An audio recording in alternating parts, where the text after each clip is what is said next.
Hi, and I want to talk a little bit more about kind of modern day, the book industry, and where books are as far as a form of mass communication or mass media.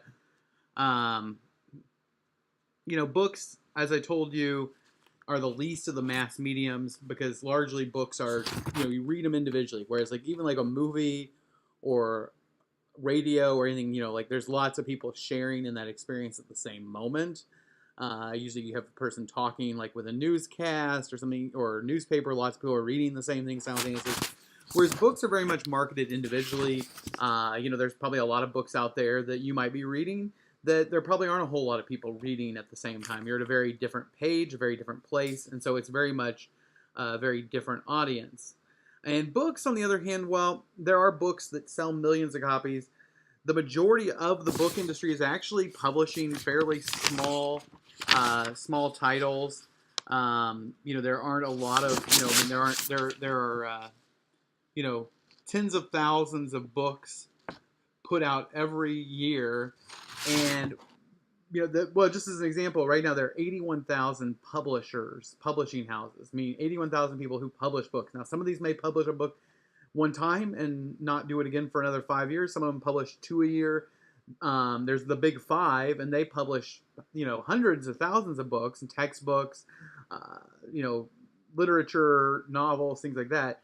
But there are 81,000 publishers. We can assume everybody publishes maybe at least one or two. So there's tens of thousands of titles out every year: children's books, manuals, how-to guides. I mean, just the variety. And so the majority of books will sell, maybe 1,000 copies, maybe 100 copies. If you're a small publisher, individually publishing, if you sell 1,000 copies. So it's kind of interesting in that the market can be very unlike with television, where you need thousands of viewers, tens of thousands of viewers. With larger publications, they need tens of thousands. But to a large degree, that's very different in the publishing industry. Now, as far as books, because they're kind of individualized, they're oftentimes kind of they always had a kind of a place as a cultural challenge or things challenging the greater culture. That books have a lot of value in our culture, and the book gives kind of a detail. It gives a list of reasons why the cultural values of books. It says books are agents of social and cultural change. Sometimes even offbeat titles can prosper. Books are an important cultural repository. They're seen as authoritative, whereas like an internet website is not nearly as authoritative in most people's views as something that's put into print, put into a library on a shelf. And so we take a lot of value in that individually as well as a society. Books are good windows on the past. They usually are fairly accurate. Takes a long time to work on. You revise, you work, you revise. They're not kind of spur of the moment, and so they're usually a lot more seen as more accurate. They're seen as a way for you to develop yourself personally. They're seen as entertainment. They're seen as that it's seen as much more individual, and they're seen much more as mirrors of the culture. So there's a bunch of those. If you want to look at that, that's an important thing. Censorship. While I'm making this, it's actually a day for Banned Book Week, and they're reading from them. And there are a lot of books that have been banned, and some of them are banned for some of the most crazy reasons. Some of them are banned because, like the Three Little Pigs, I have no clue why it was banned. Some of them are banned, like books like on women's health. There was a group called the Boston Women's Health Collective that wrote a book called Our Bodies, Ourselves. It sold 4 million copies, but it was one of those that a lot of people didn't think should be out there because they didn't think women's health issues being so explicit in that was acceptable. So that becomes a big issue. Probably don't have to do a whole lot to talk about banned books or the effort to do that. I think that the thing about banned books is, there's a little bit of an effort. I don't want to talk significantly about it, but the idea here is that oftentimes books are kind of self-selected, or even people who just don't like the ideas. They don't want the books out there. If my political position is highly conservative, maybe I don't want liberal books in my library, or vice versa. I see them as somehow corrupting. And so there is a little bit of, I don't know that book banning is ever completely frowned upon on either side. Both sides try to limit it, but the issue is, at the end of the day, books are very much a cultural force, and people try to control it because of its role in that way. As far as banning, one of the things that comes up is kind of the idea of society is not so much illiterate as it is illiterate. A meaning not literate, meaning not reading. And what happens is oftentimes, I think, in our modern day society, people oftentimes don't read books. And so one of the biggest forms of self-censorship is we choose not to read things we disagree with, or we choose not to read at all. And so even though we can read, even though we're not illiterate, we choose not to engage that. And that becomes kind of a big issue that comes up. People spend between the ages of 15 and 24, the kind of demographic most of the people in this classroom, spend about 7 to 10 minutes a day reading, whereas they spend about 2.5 hours watching TV. If you average it out, some people spend a couple hours reading, but 5 of you probably don't read anything. And so 30% of 13-year-olds say they read every day. 40% of college students say they'll read for pleasure. So, I mean, the majority of people are not reading for pleasure or not reading every day.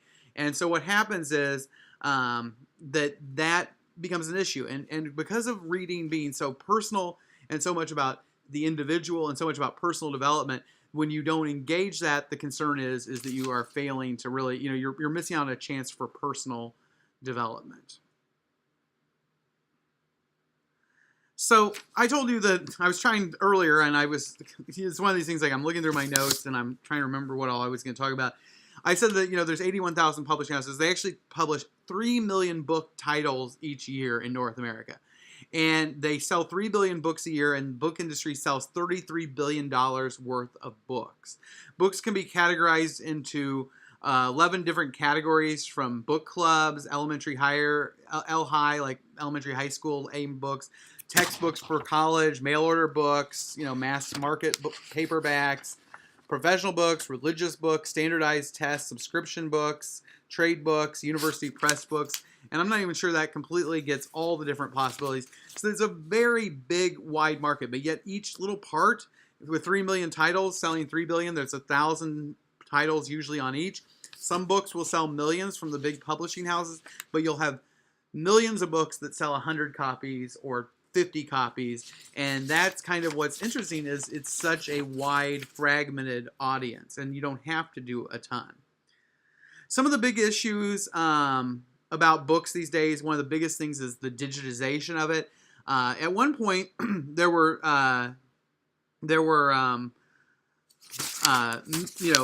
tens of thousands of bookstores. I know I have the number here in the United States.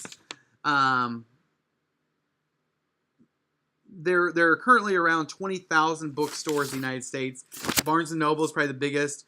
But, even bookstores like, individual bookstores, smaller bookstores, ones you might find downtown, or even perhaps like, bookstores now are part of bigger chains and everything. But bookstores have largely begun to kind of go away, and people are buying their books from Amazon and other e-reader sites, and they just download the book. And so that the idea of actually reading a physical copy of a book is beginning to change.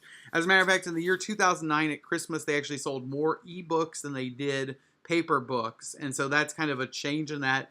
People are more comfortable and are quite comfortable reading it on their Kindle or whatever. I mean, I kind of like reading books on my computer or on my tablet, because it is kind of nice just to be able to scroll through, and then I can do other things on like a Kindle or something. I don't have a Kindle, but I have like I can read books on my iPad, and I can do other things on it, and it's kind of nice. Actually, I find e-reading, I can just read for longer periods without realizing I've been reading as much as I have. Whereas with a paperback book, I tend to, I read a few pages, and I trying to lay there in bed reading, and it gets uncomfortable, and I have to worry about the lighting and everything, and it's like, it's a nice experience. Although I'd also like reading from a paperback, because I like being able to carry it and just pick it up and read for 5 minutes. So it's kind of a mix. But the fact is that paperback books are becoming very popular. And one of the best things about the paperback thing is that it allows for even publishing of more and more titles, because no longer do you have to have a press and an apparatus to ship the books out, and you ship a book out, it doesn't sell, and then the bookstore says we don't have space for it, and they ship it back, and so 6 months later you're getting all these books back and you're having to refund money, or you're having to not get payment for the books you've shipped out because you've agreed to give it to them on consignment. And so in this case, you put the file out there, and as soon as Amazon gets somebody to buy it, they send it out and they send you a check, and it makes it very nice and quick. It kind of eliminates a lot of the middle ground in the publishing industry. The problem is I mean, it is nice to have a paper copy. People can publish more quickly, some of the uniqueness of the book, the fact the book as a cultural repository may in fact decrease as you get more individual publishers and things like that, but at least it also makes it more possible for a small-time publisher to go from, not even a chance of being able to get in the door with a major publisher to being able to put out a book. And there are cases like, where people like Amanda Hawking, who wrote The Girl with the Dragon Tattoo, she was a waitress. She put out that book. It sold 1 million copies. It became a phenomenon, and that's a fairly popular book. And that wouldn't have been possible without this kind of e-book publishing system. It says 807 million people now read on or have some sort of worldwide can read books on an e-reader. It also is nice for older and out-of-print books. Google Print is trying to get 15 million books available for you that are out of their copyright after so many years. I think it's like 50 or 100. The copyright runs out, and they're trying to then digitize those and allow people to read those for free. They're also trying to work with publishing houses to allow it. But the interesting thing is it's gone from 20,000 publishing houses to 81,000 publishing houses in less than a decade, because the case is that as the book, as these smaller people are able to put them out, you're able to have smaller ones who are putting out more fragmented books. However, at the same time, there still remain the big 5 book publishers, and those are Penguin, Random House, Hachette, HarperCollins, Macmillan, Simon & Schuster. What's Hash? I don't know that one. So I'm not familiar. But even though there are 81,000 book publishers, the book publishers actually control. Even though there are 81,000 books, even though there are 81,000 book publishers, the big 5, those 5 actually publish 80% of all the books in the United States, all the books sold. And so, it's the case that they may put out 1,000 books, but those 1,000 books sell millions of copies. Whereas the other, 2.99 million books that are put out, those in fact sell 10 to 100 each. They don't sell a ton. And so they control much of the market. They're the ones who have the relationships with the bookstores. They're the ones who have the relationship with the professors who buy the textbooks you're going to buy. They're the ones who have the mail order systems. They're the ones who are able to actually sell their books on a bigger scale. The problem is that when you do that, they're very limited. They're very hard to get through the door. And so it is the case that, it's hard to get out there. But there are other options. And so it's kind of changed the way people publish books instead of going out and going to those and trying to get them to publish it, because they're very unlikely to do that. You almost have to kind of make a go in the e-world, and then once they begin to notice, hey, there's some traction here. If we put our marketing device behind them, we can sell this. And so it's kind of changed the way that works. But, the case is that it makes the world easier for you to publish without those, but those are the ones who, if you get in with a major publishing house, who can move the product. But you put a lot of money into development, you put a lot of money into it, and it's hard to sell it. Take James Patterson as an example. He has 51 bestsellers, and he has had 51 bestsellers.